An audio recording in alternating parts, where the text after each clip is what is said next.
Halo, Assalamualaikum. Jumpa dengan Suara Arkana di channel Jurnal Terupdate. Amin Rais kena karma busuk, keluar perang Badar, Kongres PAN ricuh. Ditulis oleh Manuel Mawengkang di seaworld.com.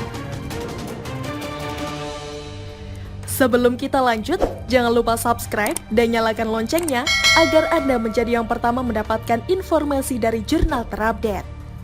Amin Rais ini adalah salah satu aktor utama dari permainan politik SARA di Indonesia. Amin Rais adalah pecundang politik yang sudah menjadi gelandangan saat menjadi orang yang menghasut rakyat Indonesia saat kerusuhan Mei 2019. Ia menyebut-nyebut bahwa Pilpres 2019 ini seperti perang Badar, perlawanan terhadap Jokowi yang disebut pekok. Pada akhirnya, bukan pembalasan Jokowi yang menghancurkan PAN, melainkan PAN sendiri hancur secara mandiri. Dugaan saya sih, ada orang yang gak ngaku kentut di acara Kongres PAN sehingga berujung kepada lempar-lemparan kursi. Wahahaha. Selama ini kita melihat bagaimana PAN di bawah Amin Rais dan Zulkifli Hasan hanya menjadi partai pengerongrong NKRI. Menjadi partai yang memproduksi para koruptor seperti Zainuddin Hasan dan memproduksi pemain SARA seperti Amin Rais itu sendiri. Manusia tua yang siap berjumpa dengan Hakim Agung itu sekarang mendapatkan karma. Di hari tuanya, orang ini mendapatkan timbal balik dari apa yang sudah dia tabur, yakni kebencian terhadap Joko Widodo. Amin Rais, si pembenci Ahok ini juga menjadi orang yang menghasut bangsa ini dengan isu SARA yang ia suarakan terus-menerus lewat mulut busuknya yang sudah bau kakek-kakek itu. Ia mewakafkan waktunya yang seharusnya dipakai untuk menjaga cucu menjadi untuk menghina Ahok dan Joko Widodo.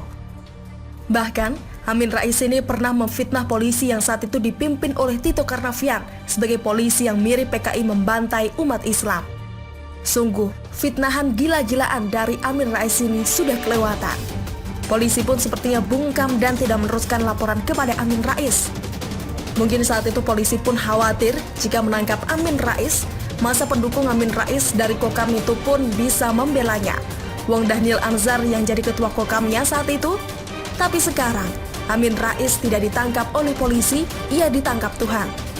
Tuhan memporak-porandakan acara kongres yang dihadiri oleh Amin Rais sampai orang ini dievakuasi ke tempat aman. Untung dievakuasi, bukan dikubur. Kendari, Sulawesi Tenggara, menjadi kota tempat kericuhan gila itu muncrat, menyembur, dan membawa korban bocor-bocor kepala. Keluar-keluar perang Badar di Indonesia, ternyata partainya secara internal yang bermasalah. Kericuhan itu terjadi saat bakal calon ketua umum PAN, Mul Fahri Harahap dan rombongan ingin masuk ke ruang sidang utama. Peserta Kongres PAN yang ada di dalam ruangan pun melempari Mul Fahri dan rombongan dengan kursi. Ngeri, kejadian ini tidak terbayangkan.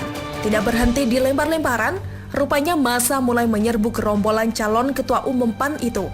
Akhirnya, Kapolda Sulawesi Tenggara pun memberikan instruksi kepada peserta Kongres PAN dengan suara keras.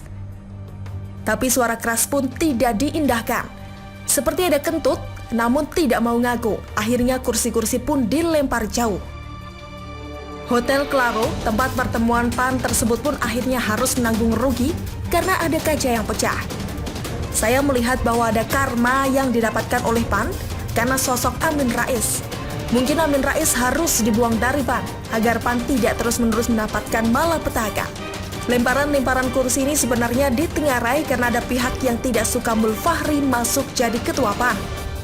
Karma adalah sebuah kepercayaan lintas agama. Orang yang berbuat baik akan mendapatkan karma baik, sedangkan kalau orang yang berbuat jahat pasti kena karma buruk.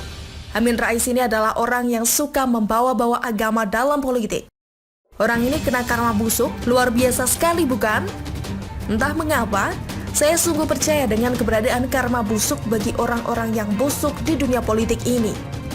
Semua musuh Ahok dan Jokowi terkena karma. Semua tinggal tunggu waktu saja. Lihat saja Zainuddin Hasan, adiknya si Zulkifli Hasan.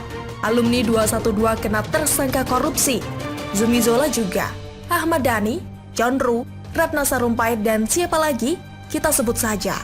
Sekarang Amin Rais, politisi busuk capres, gagal dan gelandangan politik ini pada akhirnya harus melihat partai yang ia ciptakan harus masuk ke masa-masa kekelamannya.